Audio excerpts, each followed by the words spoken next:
Hello guys, in this video I'm going to show you how to filter tasks in the Asana app. But before that, don't forget to subscribe, leave a comment down below, because at 10,000 subscribers I'm going to show you my whole YouTube revenue statistics and growth strategy. So without further ado, let's just jump right into it. First we have to open up the Asana app, and here it opens up in the home menu where we have our projects, portfolios and goals.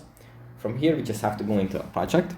Let's say it's test 1, and here we have to see the project in a list view, which we can set here like this, and then under the name of the project we find the row with some things, and here we find filters.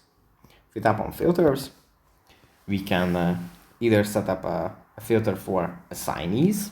Here we can select the person or persons that we want to have in this filter. So let's say we want to see two guys' assignments.